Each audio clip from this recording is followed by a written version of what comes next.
2013 Razor 900 XP. I'm going to be working on a windshield today. This is a design a friend of mine came up with, Lance, so shout out to Lance. He's built 3 or 4 of these and they've all come out really nice, so decided to give my hand at it, see what I could come up with a similar design. Make a few minor adjustments, but for the most part, same design. The reason I didn't go out and buy a pre-made one or factory one, whatever you want to call them, I really didn't like the fact that they have about a 2 to 3 inch border all the way around before you get to the glass, right? So they got a frame in here, and the windshield sits in a gasket. I didn't like the fact that you're going to lose that much visibility. It doesn't sound like a lot, but when you sit in one that has it, you're constantly leaning over to the side so you can get good visibility. This design gives you full visibility, at least what you had with the cage before. So this is what we're going to be working on. Pretty simple design. What we've got here is some 1/2 inch angle iron, right? We just butt up 2 pieces and weld them together. That helps really stiffen it up. Got a piece here on the side, 2 pieces at the top, all the way around. The way we hold this thing to the cage is take a piece of pipe here, you just cut some pieces out of it, weld a washer in here so you give yourself a slight gap. That way you can take a hose clamp, slide it up over that, tighten it up. Got 4 of them, 2 on the top, 2 on the bottom, and it holds it really secure. Never had a problem with it falling out or anything like that. You might be wondering about the gasket with this design, and basically you put one of these in exactly like you do a windshield in a car. They use that kind of black RTV glue stuff, and they fill this up. They take the glass, they smush it in there, and as soon as that stuff dries, it is locked in and it's not going to come out on you. So again, we've built quite a few of these and they've all been working just fine. But as you can see, you're going to get full visibility all the way to the side. Nothing's going to block your view. Then what we do is we take some metal to finish off the top here. You can use either 16 gauge or 18 gauge. We've been using 18, but I went to 16 on this one. Not so much for the top. Top doesn't matter. You're only going up to basically right where it about is halfway on your roll bar up here, and that just kind of fills out what you need for the air dam. But the bottom piece is the reason that I went with just a little bit thicker, because I'm going to be making an opening or a flap. So the question I'm at right now is whether or not I'm going to make this one big flap, right? It just comes up on a hinge, or what I'm really considering is making 2 individual, 1 passenger driver, 1 passenger, and then you'll be able to just open up your side if you want air. So that's probably what I'm leaning towards. Got basically a large piano hinge that'll go behind here and hold that, and then I'm rigging up kind of a wheel with some thread or rod so that you can decide how far open this thing comes up or down. So had to make a little bit of modification here on my light bar. The person that owned this before, the light bar came out right to here, and the problem was it was gonna be too far back. It was actually, the back of it sat a little bit behind this roll cage, so I had to get the light bar out and up a little bit. So welded on some little extension pieces here. It's gonna fit right in there and works out really nice. So anyway, I'll keep you updated and work on this flap. When I get done with that, I'll do a little video and show you what that looks like. Okay, so I got the build all done. Now what I'm doing is putting some coats of paint on this before I send it off to the glass company. I went ahead and decided to do the 2 flap design, you know, 1 for the driver, 1 for the passenger.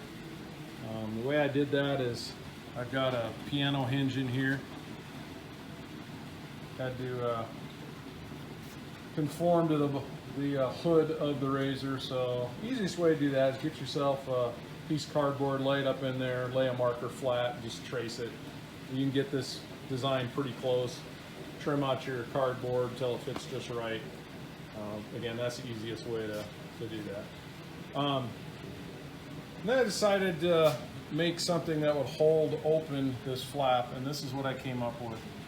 So you can get this knob here at your local hardware store and run a 1/4 inch bolt through it, and then you're going to get one of these couplers that fit your 1/4-inch bolt, and you're going to weld it. This is actually just an L bracket, a 90-degree L bracket. I bent this corner here to make sure it fit the slope of the windshield, and then welded a plate to the back of it to give it some strength. So this right here is what will go through the windshield. And then you get into this mechanism, because you need a swivel here so you can turn your knob. So there's just 2 nuts, these are lock nuts, that'll let that swivel through this bracket. And then you've got another L bracket here, which lets that pivot onto another pivot right here that'll go on the flap. So you turn that in, opens the flap, close it, pulls the flap shut. So works real well. Very happy with it. Takes a full 90.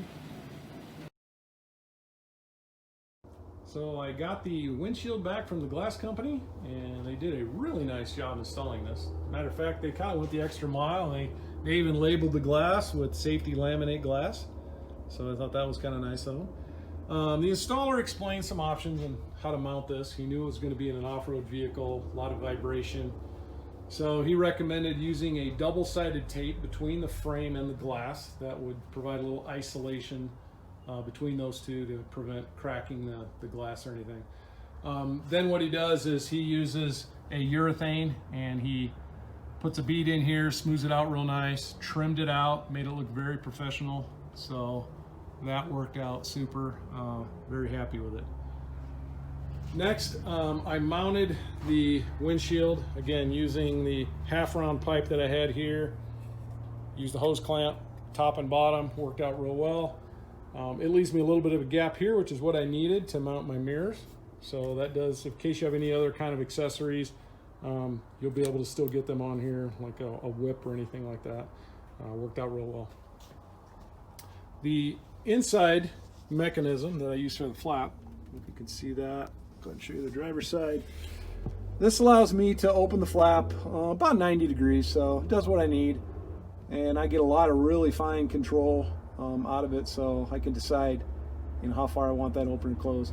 And I really am glad I did the split design, because it lets the driver or the passenger decide exactly how they want to open their side for air. So that worked out real well. I ended up trimming off the bottom of these flaps with some gasket material online. I think you can buy this stuff in like 10 or 20 foot rolls.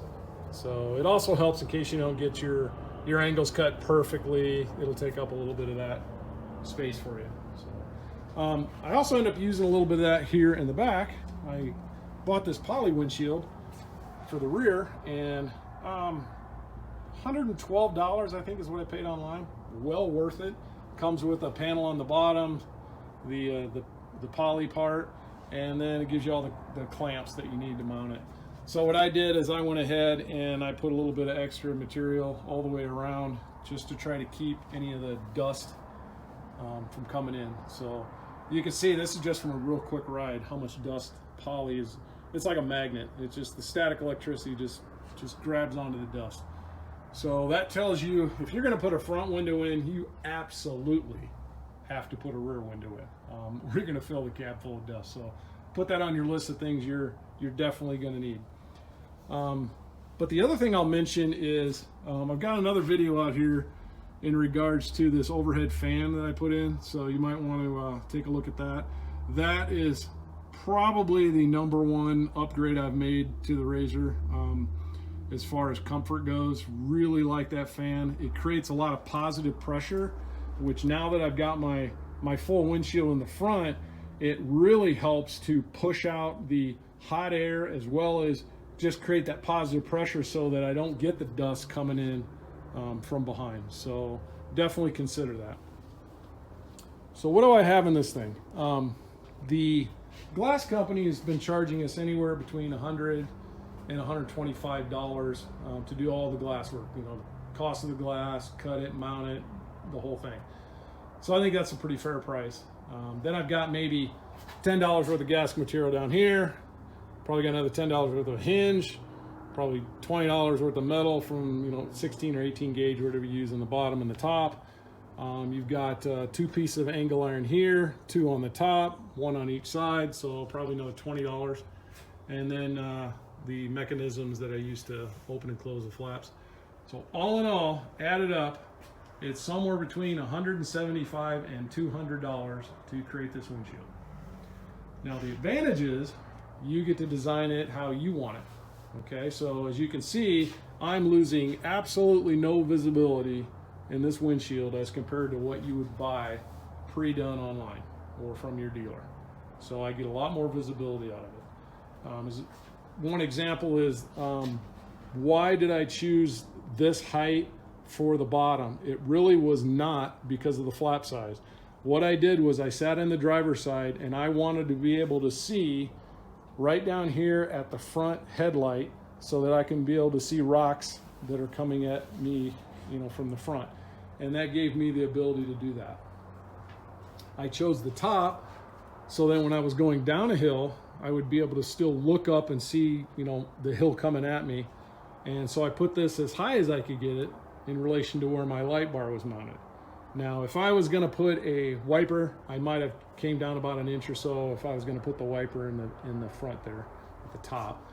But in my case, since I did this dual flap design, I'll probably mount a wiper down here if I ever need one, and just kind of work just like you have a normal car type of wiper. So that should work out real well. So yeah, definitely a DIY project. Probably take you, you know, a couple afternoons, put the frame together, do all your welding, get it all prepped for glass. Really a pretty easy project to accomplish once you got the design. So, you know, again, if you like this video, you know, hit that like button, hit that subscribe button. That's how I get paid for these things. It's simply your appreciation of giving you some ideas. So hopefully this has given you an idea, and I will see you on the next.